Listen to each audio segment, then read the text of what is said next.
오늘은 열왕기상 17장의 말씀을 묵상합니다. 자식은 부모 잘 만나는 게 복입니다. 사르밧 가구의 자녀는 부모 잘 만나서 죽었지만 다시 살아납니다. 열왕기상 17장 17절로 22절입니다. 이 이후에 그 집 주인 되는 여인의 아들이 병들어 중세가 심히 위중하다가 숨이 끊어졌다. 분명히 숨이 끊어졌습니다. 그런데 여호와께 부르짖습니다.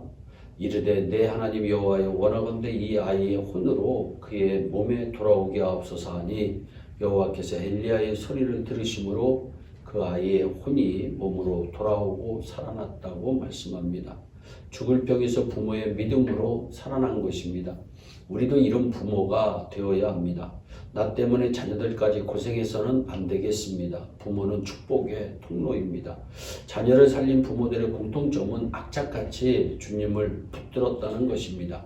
내 자녀 살리기 위해 체면, 자존심, 염치, 눈치 다 내려놓습니다. 문제가 생기면 그냥 주님께 나아옵니다. 달려오고 뛰어오고 엎드리고 죽도록 매달립니다. 그리고 반드시 해결을 봅니다. 부모가 자녀를 위해 심은 것입니다. 콩 심은 데 콩 나고 팥 심은 데 팥 납니다. 선을 심으면 좋은 일이 되어 돌아오고 악을 심으면 나쁜 일이 되어 돌아옵니다. 어떤 사람은 자신이 심은 것은 전혀 생각하지 않고 쓴 열매만 거둔다고 원망불평합니다. 그러나 자기가 심은 대로 거두는 것입니다. 심을 때 많이 심으면 많이 거두고 적게 심으면 적게 거둡니다. 주일 예배 한 번만 참석하는 사람과 수요 예배 또 교회의 모든 공예배에 참석하는 사람이 똑같이 거두게 되지는 않을 것입니다. 또한 주님을 위해 죽도록 헌신한 사람과 대충 교회 생활을 즐긴 사람과 똑같이 거두게 되지 않습니다. 하나님은 심은 분량만큼 거두게 하시는 분이십니다. 그리고 심을 때 정성을 다해야 합니다. 하나님께서는 예배할 때에도 신령과 진리로 예배하는 자를 찾으신다고 분명히 말씀합니다.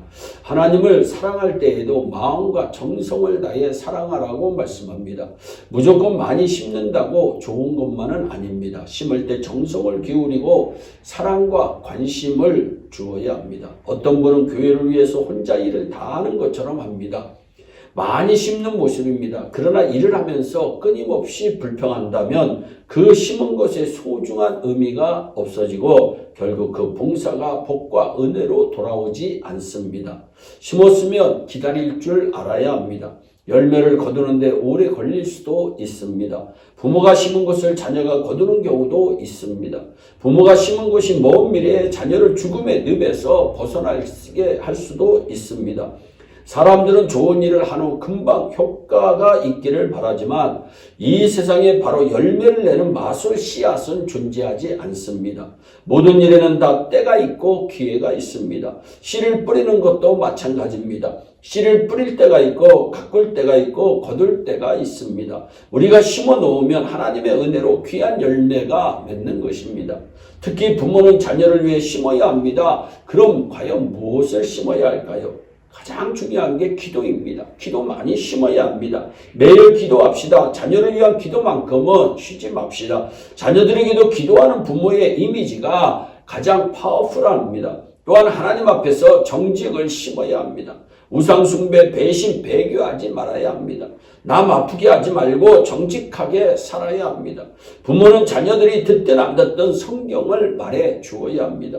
열왕기상 14장 7절로 9절에 가서 여로보암에게 말하라. 이스라엘의 하나님 여호와의 말씀이 내가 너를 백성 중에서 들어 내 백성 이스라엘의 주권자가 되게 하고 나라를 다윗의 집에서 찢어내어 네게 주었거늘 너는 내 종 다윗이 내 명령을 지켜 전심으로 나를 따르며 나 보기에 정직한 일만 행하였음과 같지 아니하고 내 이전 사람들보다 더 악을 행하고 가서 너를 위하여 다른 신을 만들며 우상을 부어 만들어 나를 노엽게 하고 나를 내 등 뒤에서 버렸다고 말씀합니다. 이 말씀의 포인트는 너의 인생, 너의 위치, 너의 신분 여기까지 온 거 내 실력 아니었다. 내가 잘나서 그런 건 아니다. 내가 그렇게 해준 것이다. 그런데 너는 나를 잃어버렸다. 나를 버렸다. 네 스스로가 주인이 되어버렸다. 인생이 하나님을 잃어버릴 때 잘못되기 시작합니다.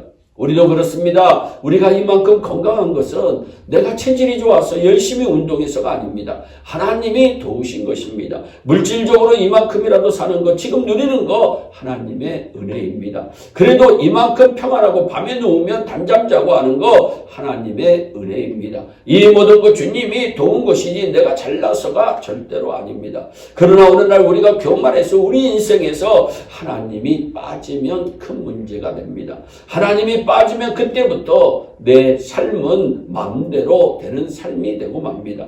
여러분에게 하신 말씀은 네 인생에서 내가 빠지니까 네 인생이 그렇게 엉망이 되었구나라고 하는 말씀입니다. 우리는 빈손으로 태어났습니다. 그런데 지금 많은 것을 누리고 있습니다. 하나님이 다 주신 것입니다. 하나님의 일하라고 영혼 구원하라고 이 모든 것 주신 것입니다. 그러므로 우리의 의식에서 날마다 고백할 것 한 가지가 있습니다. 하나님께서 하셨습니다. 내가 잘해서가 아닙니다. 하나님이 도우셨습니다. 이 고백을 우리는 날마다 해야 합니다. 하나님을 인정하는 인생은 하나님을 배반하지 않습니다. 신앙은 의리입니다. 영성은 근성입니다. 포기하지 않는 믿음으로 날마다 승리하는 우리 모두가 되기를 주 예수 그리스도의 이름으로 축원합니다. 기도하겠습니다.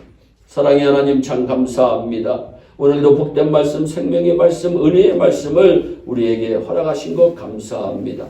이 시간에 말씀을 듣는 우리 모두가 좋은 것 많이 심게 하시고 하나님 날마다 의지하며 살다가 주님 오시는 그날에 잘했다 칭찬받는 우리 모두가 되게 하여 주옵소서. 감사하고 예수님의 이름으로 기도하옵나이다. 아멘.